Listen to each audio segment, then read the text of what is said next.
पिताजी, क्या हमारी गरीबी कभी खत्म नहीं होगी? क्या हमें पूरे जीवन ऐसे ही आधे पेट खाकर व्यतीत करना होगा?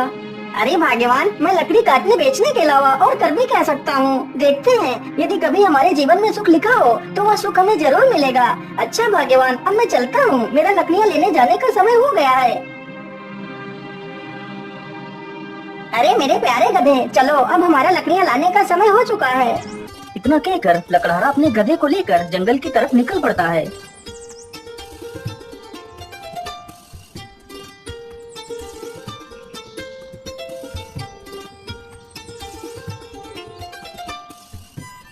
मेरे हिसाब से यही पेड़ ठीक रहेगा, चलो इसे ही काट लेता हूँ।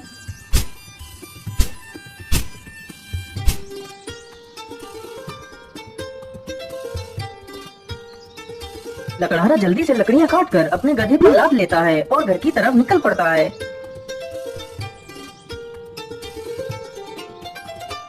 पानी पानी पानी, मेरी सहायता करो। अरे ये किसकी आवाज है? मुझे लगता है कोई तकलीफ में है, चलो चलकर देखता हूँ। लकड़हारा जल्दी से उसी ओर जाने लगता है जिस ओर से वह आवाज आ रही थी।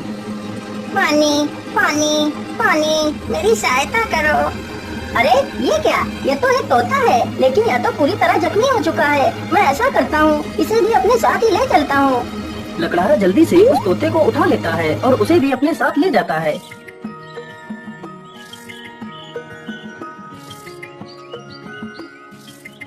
अरे भाग्यवान, तुम जल्दी से हल्दी और चूने का लेप लेकर आओ, मुझे इस तोते के जख्मों पर उस लेप को लगाना है। लकड़हारे की पत्नी तुरंत ही हल्दी और चूने का लेप लेकर आती है। लकड़हारा तुरंत ही उस तोते के जख्मों पर उस लेप को लगाने लगता है। अरे तोता भाई, मैंने तुम्हारे जख्मों पर दवाई लगा दी है, अब तुम जल्दी ही स्वस्थ हो जाओगे।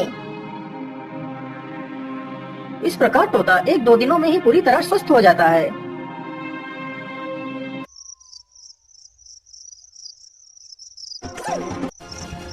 चलो आज तो इसी झोपड़ी में ही चोरी कर लेता हूँ, हो सकता है इस झोपड़ी में ही मुझे कुछ काम की चीज मिल जाए।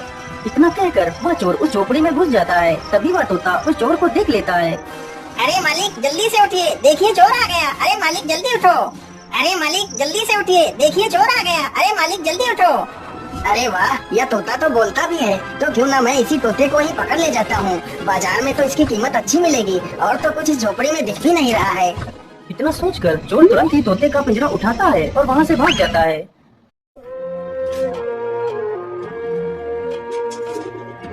चोर को चलते चलते रात से सुबह हो जाती है। ओहो, मैं तो रात भर चलते चलते कितना थक गया हूँ। चलो ऐसा करता हूँ, थोड़ा इसी पेड़ के नीचे आराम कर लेता हूँ, फिर सोचूंगा इस तोते का क्या करना है। इतना सोचकर चोर उसी पेड़ के नीचे लेटकर सो जाता है। तभी वहाँ से एक राजा अपने घोड़े पर सवार होकर निकलता है।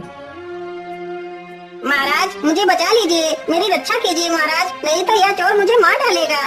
अरे ये कौन है जो मुझे मदद के लिए पुकार रहा है, लेकिन आसपास तो कोई नहीं दिखाई दे रहा है। अरे महाराज उधर नहीं, इधर नीचे देखिए महाराज, मैं इधर हूँ। महाराज मुझे बचा लीजिए, यह चोर मुझे उठाकर ले जा रहा है।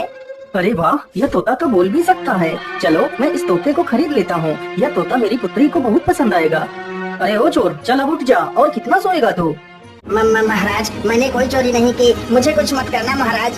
नहीं नहीं, मैं तुम्हें कुछ नहीं करूँगा, तुम यह तोता मुझे दे दो, मैं तुम्हें इसके बदले 100 सोने की मोहरें दूंगा। राजा की यह बात सुनकर चोर बहुत खुश हो जाता है। लेकिन याद रहे, मैं तुम्हें ये मोहरें तभी दूंगा यदि तुम आज से चोरी करना छोड़ दोगे। यदि ऐसा नहीं किया तो मैं तुम्हें कारागार में डाल दूंगा। नहीं नहीं महाराज, मैं आज के बाद कोई चोरी नहीं करूँगा। राजा तुरंत ही उस चोर को 100 सोने की मोहरें दे देता है और तोते का पिंजरा लेकर वहाँ से चला जाता है।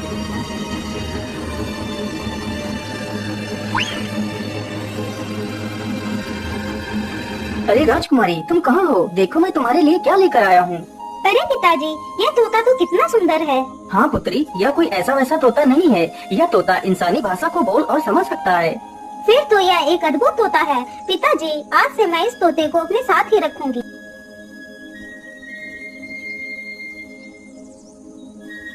राजकुमारी रोज उस तोते को अच्छे अच्छे पकवान खिलाती, लेकिन तोते को उस लकड़हारे की बहुत ज्यादा याद आती रहती थी। अरे मेरे प्यारे तोते, मैं तुम्हें कुछ भी खिलाती हूँ, तुम उसे सही ढंग से क्यों नहीं खाते हो? क्या बताऊं राजकुमारी जी, मुझे इस पिंजरे में कैद हुए पूरा 1 महीना हो चुका है। मेरा मन भी आकाश में उड़ने को कर रहा है, लेकिन मैं इस पिंजरे में कैद हूँ, मैं क्या कर सकता हूँ? अच्छा ऐसी बात है, तो फिर चलो मेरे साथ, आज मैं तुम्हें बाहर की सैर करा के लाती हूँ। राजकुमारी तोते को जंगल में ले जाती है और उसे पिंजरे से बाहर निकाल देती है। फिर तोता आसमान में उड़ने लगता है। अरे ये क्या, ये पेड़ इतना चमक क्यों रहा है? क्या यह पेड़ कोई जादुई पेड़ है? अरे राजकुमारी जी उधर देखिए, यह पेड़ इतना चमक क्यों रहा है? क्या यह कोई जादुई पेड़ है? अरे हाँ, मुझे तो लगता है ये कोई जादुई पेड़ ही है। चलो इसके पास चलते हैं। राजकुमारी तथा वह तोता दोनों उस वृक्ष के पास जाते हैं। राजकुमारी जैसे ही उस वृक्ष को स्पर्श करती है तभी वह उस वृक्ष में समा जाती है। यह देखकर तोता हैरान हो जाता है। अरे राम राम राम, ये क्या हुआ? राजकुमारी तो पेड़ के अंदर चली गई। मुझे जल्दी से यह खबर राजा को देनी होगी।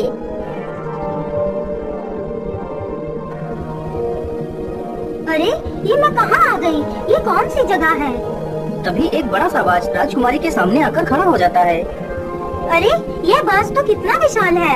इतना बड़ा बाज तो मैंने आज तक नहीं देखा। तभी वह बाज राजकुमारी को अपने पंजे में दबाकर उड़ जाता है। अरे दुष्ट बाज, मुझे छोड़ दे।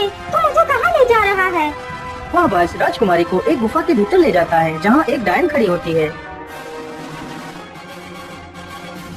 अरे कौन है आप और मुझे इस प्रकार यहाँ क्यों लाया गया है? मुझे छोड़ दो, मुझे वापस जाने दो।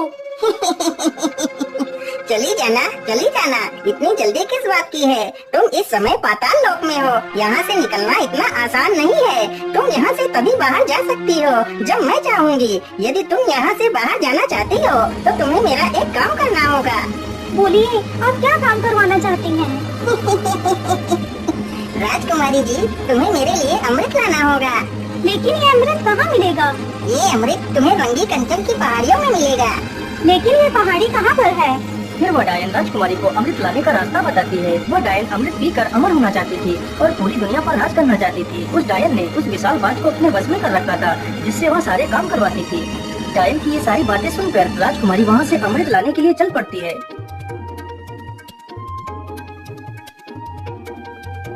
राजकुमारी अमृत ढूंढते ढूंढते उन्हीं पहाड़ियों पर पहुँच जाती है जहाँ पर अमृत था। मुझे लगता है इसी गुफा में ही अमृत होगा। चलो इसके अंदर चलती हूँ। राजकुमारी जैसे ही गुफा के अंदर प्रवेश करने की कोशिश करती है तभी एक जहरीला सर्प राजकुमारी को डस लेता है और राजकुमारी की वहीं पर मृत्यु हो जाती है।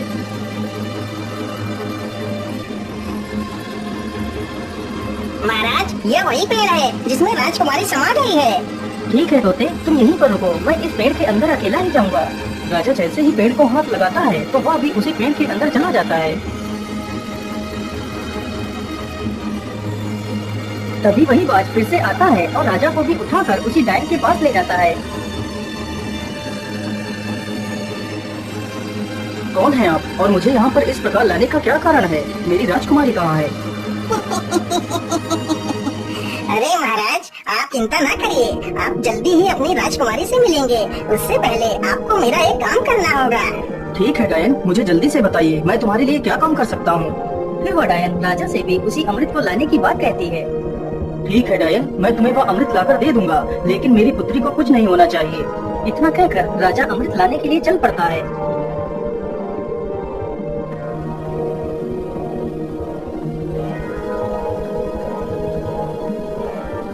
राजा चलते चलते उसी गुफा के पास पहुंच जाता है जहां पर उसकी पुत्री की लाश पड़ी हुई थी। अरे ये क्या, ये तो राजकुमारी पड़ी है, लेकिन मेरी पुत्री को क्या हुआ? हे भगवान, मेरी पुत्री को तो किसी जहरीले सर्प ने डस लिया है। इसका मतलब उस दुष्ट डायन ने मेरी पुत्री से भी वो अमृत लाने को कहा होगा। अब मैं उस डायन को जिंदा नहीं छोड़ूंगा। मुझे लगता है इस गुफा में कोई जहरीला सर्प भी है, मुझे ध्यान से आगे बढ़ना होगा। इतना कहकर राजा राजकुमारी को वहीं पर छोड़कर आगे बढ़ता है। तुम्हारी हिम्मत कैसे हुई इस गुफा में आने की? मैं तुम्हें जिंदा नहीं छोड़ूंगा। सर्प जैसे ही राजा को डसने के लिए आगे बढ़ता है, राजा तुरंत अपनी तलवार से सर्प के 2 टुकड़े कर देता है। दुष्ट, तूने ही मेरी पुत्री को मारा है, मैं भला तुझे जिंदा कैसे छोड़ सकता था? इतना कहकर राजा गुफा में आगे बढ़ता है। राजा जैसे ही आगे बढ़ता है तभी एक तीर बहुत ही तेज रफ्तार से राजा को छूकर निकल जाता है। तभी राजा अपने कदम पीछे ले लेता है। अरे ये क्या, इस गुफा में तो तीर की वर्षा होने लगी, अब क्या करूं? अमृत तक कैसे पहुंचूं? फिर राजा तीर चलने की प्रक्रिया को ध्यान से देखता है।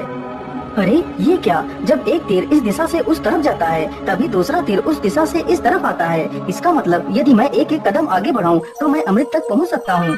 इस प्रकार राजा अपनी बुद्धि के बल पर उस चुनौती को भी पार कर जाता है।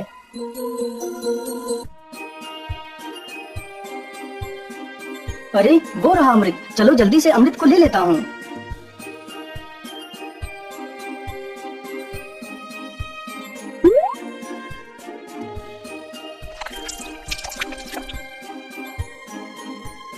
मैं ऐसा करता हूँ, पहले मैं इस अमृत को अपनी पुत्री को पिलाता हूँ। ये सोचकर राजा अपनी पुत्री को अमृत पिलाता है। अमृत पीते ही उसकी पुत्री जीवित हो जाती है। अरे पिताजी, आप यहाँ पर कैसे आ गए? पुत्री, मैं तुम्हें लेने आया हूँ। अब तुम बिल्कुल भी चिंता मत करो, मैं यहाँ पर आ गया हूँ। फिर वह राजा उस अमृत को खुद भी पी लेता है और बाद में बचा हुआ अमृत उस सर्प के मुंह में डाल देता है। अमृत मुंह में पड़ते ही सर्प भी जीवित हो जाता है। फिर वह राजा उस सर्प को अपनी पूरी कहानी सुनाता है। मैंने तुम्हें इसलिए जीवित किया है ताकि तुम फिर से इस अमृत की रक्षा करो। महाराज, मैंने आपको पहचानने में भूल कर दी, मुझे क्षमा कर दीजिए महाराज। अरे नहीं नहीं सर्पदेव, इसमें तुम्हारी कोई गलती नहीं है, या तो तुम्हारा फर्ज था। अच्छा, अब मैं चलता हूँ।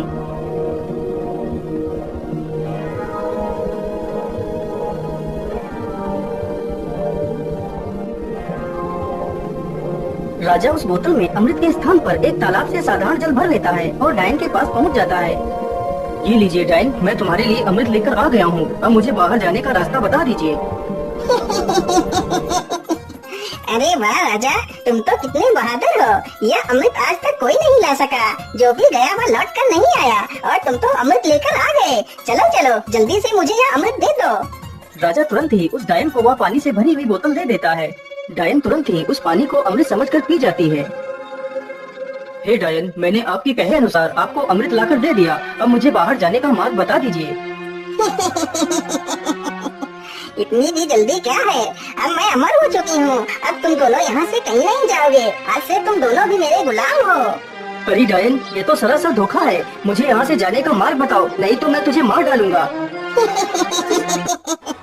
अरे मूर्ख राजा, अब मैं अमर हो चुकी हूँ। अब तू मेरा कुछ भी नहीं बिगाड़ सकता। अच्छा, ऐसी बात है तो फिर ये ले मेरे इस तलवार के वार को झेल। इतना कहकर राजा उस डायन के पेट में तलवार घुसा देता है। ये क्या हो गया? मैं तो अमर हो गई थी। इसका मतलब तूने मेरे साथ धोखा किया है। पानी पीकर खुद को अमर समझने वाली उस डायन की मृत्यु हो जाती है। डायन के मरते ही वह बाज आजाद हो जाता है। महाराज, आपकी जय हो। आप तो बहुत वीर और बुद्धिमान हैं। आपका बहुत बहुत धन्यवाद महाराज, जो आपने मुझे इस डायन की गुलामी से आजाद करा दिया। हे बाज, क्या तुम यहाँ से बाहर निकलने का रास्ता जानते हो? जी महाराज, आप दोनों हमारी पीठ पर बैठ जाइए, मैं अभी आपको बाहर ले चलता हूँ।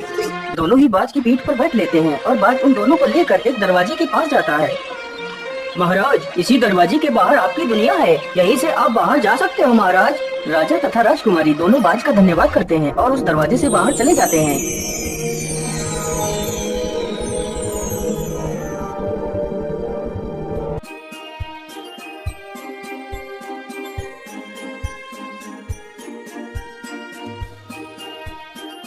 हे तोते, यदि आज तुम ना होते तो मैं कभी भी अपनी पुत्री को नहीं पा सकता था, इसलिए मैं तुमसे बहुत प्रसन्न हूँ। आज तुम मुझसे कुछ भी मांग सकते हो।